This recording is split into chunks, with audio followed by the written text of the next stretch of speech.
Ini saya bertanya tentang gambaran atau disebut dengan profil perusahaan atau profil dari klinik. Pertanyaan saya yang pertama itu, apakah terdapat visi misi dari Klinik Santa Elizabeth Padang Sidimpuan?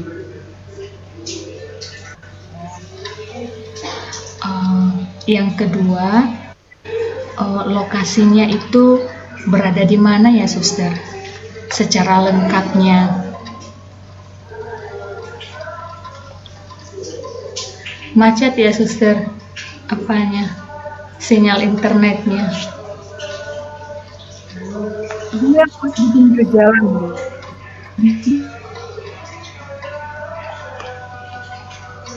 Di sampingnya ada kita, di sebelah kanan ada asrama, kemudian di depan kanan ada masyarakat.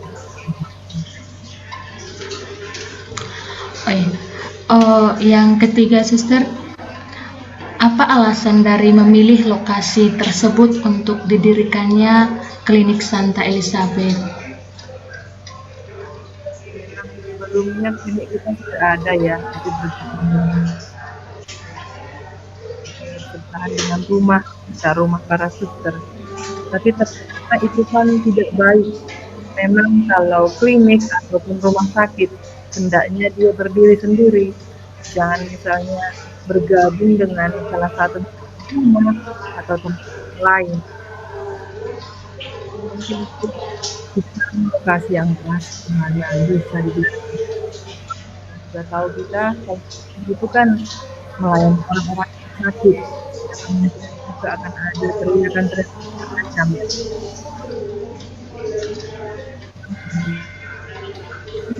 Kita juga membuat orang sakit lebih nyaman, tidak terlalu gitu ya.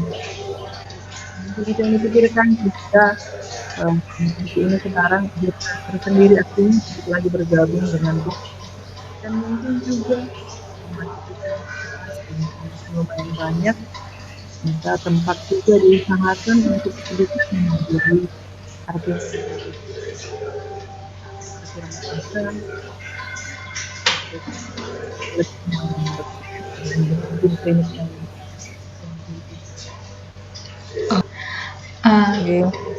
Pertanyaan yang keempat, Suster, apakah lokasi dari Klinik Santa Elizabeth itu strategis atau mudah dijangkau oleh masyarakat?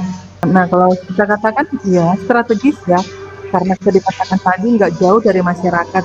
Tetapi memang untuk karena pasien kita tidak hanya dari yang dekat-dekat, tapi juga dari mana-mana, dari tempat jauh, dari kabupaten lain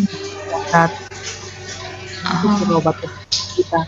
Jadi pada umumnya ada juga yang kesusahan ya, karena setelah ini. Tetapi kalau mereka mau juga gampang dicari karena pas di pinggir ini tidak jauh dari jalan yang besar. Kita ada langsung katakanlah tidak begitu sulit sebenarnya untuk dicari. Yang pertanyaan bagian kedua, Suster, kapan dan siapa pendiri dari Klinik Santa Elizabeth Padang Sidimpuan? Pendirinya yang pasti awalnya mungkin ya para suster misionaris kita yang melihat kebutuhan di sini. Memang dari zaman ke zaman hingga saat ini kita katakan dulunya misionaris pendiri, banyak juga pasien hingga saat ini ya. Senantiasa ya bisa dikatakan tadi masih sangat dibutuhkan oleh masyarakat, terutama mungkin masyarakat di mana juga, walaupun ada yang kita katakan yang berobat, tapi mungkin lebih banyak yang menengah ke bawah yang datang. Pertanyaan yang kedua, Suster, bagaimana sejarah berdirinya Klinik Santa Elizabeth Padang Sidimpuan? Sejarah berdiri? Ya itu memang seperti saya katakan tadi bahwa memang melihat kebutuhan masyarakat di sini dan Mungkin para suster juga, para misionaris yang kita lihat ya, mereka juga sangat memberikan diri. Mereka tahu apa yang dibutuhkan di tempat ini. Artinya memang klinik kita ini dari awal banyak melayani, misalnya orang ditemukan dan infeksi kulit dengan telinga. Itu keluhan paling banyak ya. Para suster itu dengan segala usaha yang dilakukan, ya, para masyarakat merasa terlayani. Ya, kan hingga pada saat ini pun mereka masih mencari kita. Sekalipun sudah tersedia toh, misalnya spesialis kulit, spesialis THT, tetapi bahwa kita masih tetap menjadi yang pas untuk mereka. Mereka selalu datang ke kita untuk berobat. Semoga juga mereka mengalami kesulitan itu mungkin terjadi sehingga mereka juga selalu datang ke tempat kita. Artinya tetap karena melihat kebutuhan. Mungkin para suster terdahulu seperti kita ketahui, mereka juga banyak keluar mengenal para saudara-saudari di tempat ini. Mungkin pengalaman mereka juga, maka mungkin kan itu yang saya lihat. Itu masih kita teruskan orang suster pribumi hingga pada saat ini. Dan juga hal yang sama, mungkin berkembang. Ada beberapa hal, misalnya seperti sekarang, karena ada juga para bidan, maka seperti kami juga sudah menolong partus di sini bersama. Tetapi bahwa yang lalu juga tetap layani. Misalnya seperti yang saya katakan tadi, tetap ada tambahan yang lain. Kalau misalnya dari kelebihan Klinik Santa Elizabeth Padang Sidingpon itu apa ya, Suster? Mungkin yang mereka rasakan yang pertama ya, pelayanan kita ya, sambutan kita, bagaimana kita melayani mereka dengan baik, dengan tidak membeda-bedakan, menerima setiap orang. Lalu yang mereka katakan juga bahwa kita bersih, mereka senang. Maka untuk saya menarik, misalnya waktu COVID ya, mulai awal COVID, mulai orang tidak datang ke rumah sakit, tapi kita masih tetap tidak pernah ambil misalnya tutup, tidak, tetap buka, mengikuti protokol kesehatan. Sehingga mereka tidak takut, mereka justru mengatakan, suster kami tidak takut datang kemari karena kami tahu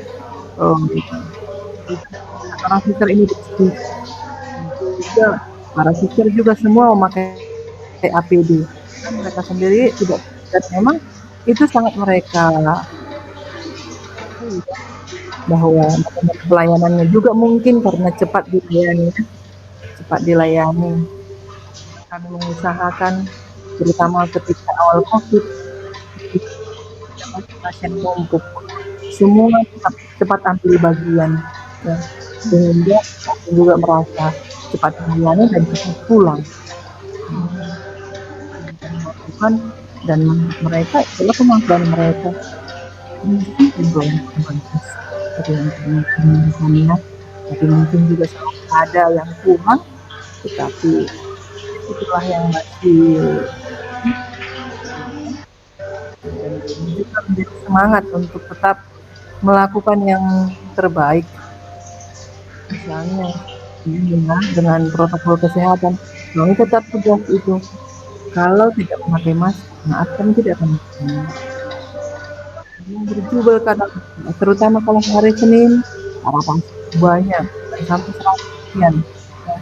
Maka memang kami batasi, kalau tidak pakai masker, walaupun kita ketahui masyarakat sekarang tidak peduli, ya, masyarakat peduli, mereka santai saja. Tetapi kami mengatakan, Ibu, Bapak, hanya kita lah yang bisa memutuskan mata rantai COVID ini. Kita tidak melakukan protokol kesehatan, maka kita bisa berbagi penyakit. Dan kalian tahu, tempat ini adalah tempat orang-orang sakit, loh. Orang-orang sakit yang datang ke sini. Maka kami harap juga kalian mengerti dengan himbauan kami. Baik, Suster. Kalau alasan dari memberi nama Santa Elizabeth itu sendiri bagaimana ya, Suster? Seperti kita ketahui ya, Santa Elizabeth dari Hungaria, ya. Ini dari Hungaria pelindung orang-orang sakit ya. Santa Elizabeth. Artinya ya kami juga memohonkan doa dari Santa Elizabeth untuk juga tetap setia mendampingi kami, mendoakan kami kepada Yesus. Supaya kami mampu merangkul melayani sesama dengan baik, sehingga memang pelayanan kami sungguh menghadirkan Tuhan dan mereka yang kami layani juga memperoleh kekuatan. Kita berlindung, kita dilindungi oleh Santa Elizabeth dari Hungaria. Dia juga mendoakan kami agar kami juga tetap kuat bersama kita ini. Baik, Suster. Ini Suster pertanyaan di bagian struktur organisasi. Yang pertama, apakah klinik Santa Elizabeth memiliki struktur organisasi? Ya, memiliki. Nanti untuk lebih lengkapnya saya akan kirimkan dokumennya. Oh iya, Suster. Berarti nanti sekaligus dengan pembagian dari unit kerja struktur organisasi ya, Suster. Yang keempat, Suster, bagian personalia. Berapa jumlah karyawan di klinik Santa Elizabeth? Semuanya ada 15. Oh ya. Bagaimana pembagian jam kerja karyawan yang berlaku, Suster? Selama ini memang kami setiap orang mendapat jam kerja ya. Jadi kami bagi dengan 3 shift sebelum COVID. Tapi setelah COVID kami membagi 2. Yang masuk pagi masuk setengah 8 jam 7.30 dan akan pulang jam 2.30 setengah 7. Sementara yang kedua masuk jam 10 akan pulang jam 5. Begitu. Jadi yang biasanya klinik ini buka sampai setengah 10 malam, tapi pandemi kami hanya buka sampai jam 2. Dan memang sebelumnya juga kita menerima rawat inap, tapi setelah pandemi sampai sekarang kita belum buka karena memang kita melihat ya kita kadang bagaimana bukan tidak percaya kepada masyarakat, tapi tuh mereka juga kadang membohongi kita ya. Pernah juga kecolongan bahwa katanya ada yang sudah positif COVID datang ke tempat ini, tapi mereka tidak mengakui. Maka untuk itu memang kami juga menjaga diri kami. Maka memang sampai sekarang malam belum kami buka. Kami hanya buka sampai jam 5 sore. Oh iya, Suster. Kalau misalnya pembagi sistem penggajian karyawan, Suster, bagaimana? Apakah sesuai dengan standar dari tingkat sekolah atau tingkat pendidikan karyawan, Suster, atau berdasarkan skala penggajian dari yayasan atau pemerintah? Kalau memang kita penggajiannya pastilah sesuai dengan kemampuan yayasan ya. Kita belum bisa mengikuti UMR, artinya dari pemerintah. Walaupun dari yayasan juga dipertimbangkan. Misalnya dia dari D3 keperawatan, ya pasti disesuaikan. Dan juga terlalu jauh dari ya yang diberikan oleh pemerintah. Tapi memang masih di situ ya kemampuan yayasan kita, karena memang yayasan kita kecil ya, belum terlalu besar. Baik, Suster. Kalau misalnya, Suster, apakah klinik Santa Elizabeth memberikan jaminan sosial dan kompensasi kepada seluruh karyawan? Apakah tunjangan hari raya atau libur, begitu, Suster? Ya, Kalau itu memang setiap, karyawan mendapat ya. Misalnya sekarang ini mereka juga, untuk misalnya hari raya, tunjangan hari Natal pasti ada ya, dapat THR ada. Lalu sekarang juga mereka, eee, masuk BPJS Ketenagakerjaan. Artinya sebagian ada juga yang ditanggung oleh yayasan.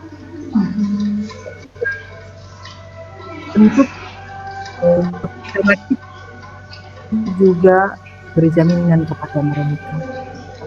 Mereka juga nanti untuk biasanya, untuk yang sudah, karyawan tetap, dia juga akan mempunyai dana hari tua. Tapi memang kalau masih masih pegawai kontrak, masih ke atas ya, yang harus dihitung, sehingga ya seperti tadi pengajiannya sesuai dengan kemampuan yayasan, begitu. Tunjangan libur juga setiap, karyawan yang sudah bekerja 1 tahun, dia berhak, mengambil libur selama 12 hari kerja. Itu pun tidak diberi dari yayasan setiap tahunnya. Berbeda lagi dengan misalnya yang ada tunjangan untuk, apa ya, semacam untuk ibu hamil kan, itu kan ada tunjangannya. Iya.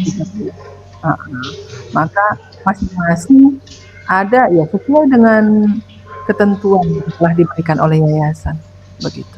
Baik, Suster.